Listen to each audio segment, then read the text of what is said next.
वक्फ का मुद्दा पूरे देश में चल रहा था और वक्फ को छोड़कर अब एक ऐसा मुद्दा आपके सामने है जिसकी चर्चा करना फर्ज बनता है, जिसकी चर्चा करना, जिस पर शोक जताना, जिसकी निंदा करना, जिसकी मुखालफत करना हर एक भारतीय पर फर्ज बनता है।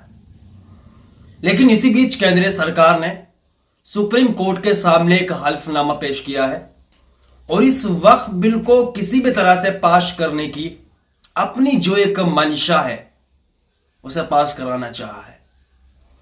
हाँ, सुप्रीम कोर्ट के सामने वक्फ बिल को लेकर केंद्रीय सरकार ने क्या हल्फनामा पेश किया है, क्या कुछ उसमें कहा है और क्या अपील सुप्रीम कोर्ट से की है, मैं आप लोगों को जरूर बताऊंगा, क्योंकि इस वक्त ध्यान लोगों का उधर है, इस वक्त ध्यान पूरे देश का उधर है, लेकिन केंद्रीय सरकार उसके पीछे अपना काम कर रही है। केंद्रीय सरकार पहलगाम हमले की आड़ में अपना वक्फ बिल जो है सुप्रीम कोर्ट से समझौता कर उसे पास कराना चाहती है। आप लोग जानते हैं, मैं आपको बता दूं, वक्फ कानून पर केंद्र सरकार का सुप्रीम कोर्ट में हल्फनामा हिंदू ट्रस्ट वाले सवाल पर भी जवाब दिया है। केंद्र सरकार ने जो सवाल अब से पहले जिनका जवाब उसके पास नहीं था, अब उन सबके जवाब ढूंढ लिए। हर सवाल का जवाब केंद्र सरकार ने सुप्रीम कोर्ट के सामने हल्फनामे में पेश किया है।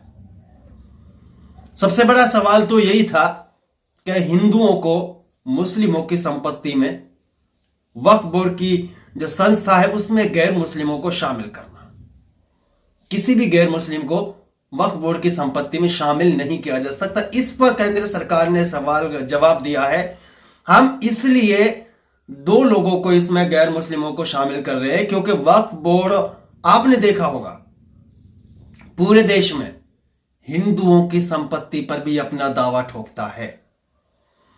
चाहे वो संपत्ति हिंदुओं के पास हो, चाहे मुस्लिमों के पास हो, देश में किसी के पास भी कोई संपत्ति है तो वक्फ बोर्ड उसके ऊपर भी अपना दावा ठोक देता है और अब से पहले ठोकता आ रहा है।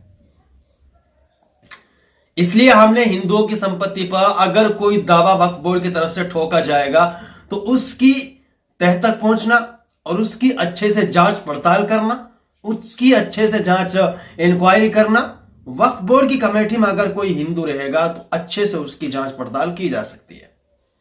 इसलिए हमने दो हिंदू लोगों को वक्फ की संपत्ति में शामिल करने का ये एक नया नियम बनाया है। इस पर इन्होंने ये जवाब दिया है। और दूसरी तरफ अगर सुप्रीम कोर्ट ने यह सवाल किया था, अगर हिंदू ट्रस्टों पर, मंदिर के जो ट्रस्ट है, उनकी जो संस्था है, उसमें किसी भी अन्य पर्सन को शामिल किया जा सकता है, उस पर इनका जवाब यह आया है, देखो, जैसे पूरे देश में वक्फ का नंगा नाच होता है, वक्फ कहीं पे भी अपना दावा ठोक देता है, वक्फ किसी भी जमीन को लेकर अपनी जमीन बता देता है, ऐसा हिंदू संस्था में नहीं होता है। मंदिरों की जो प्रॉपर्टी है, मंदिरों की जो संस्था है, वो कहीं पर अपना दावा नहीं ठोकती है, वो किसी भी जमीन को अपनी जमीन नहीं बताती है। इसलिए उस संस्था में किसी भी मुसलमान का होना अनिवार्य जरूरी नहीं है, बशर्ते कि इस संस्था में किसी भी गैर मुस्लिम का होना जरूरी है। बताइए भाई, ये कुछ जवाब इन्होंने ढूंढे हैं और ये चापलूसी के जवाब इस वक्त पूरा देश लगा हुआ है। पहलगाम हत्या जो इस वक्त हुई है, पहलगाम के अंदर जो आतंकी हमला हुआ है, उन सभी के पीछे पूरे देश में शोक है। पूरे देश उस आतंकी हमले के पीछे पड़ा हुआ है। कहीं पर कैंडल मार्च निकाला जा रहा है, कहीं पर उसका विरोध किया जा रहा है, कहीं पे उसकी मुखालफत की जा रही है, लेकिन केंद्र सरकार इस वक्त उसकी आड़ में अपना वक्फ बिल का जो काम है उसे कंप्लीट करना चाह रही है।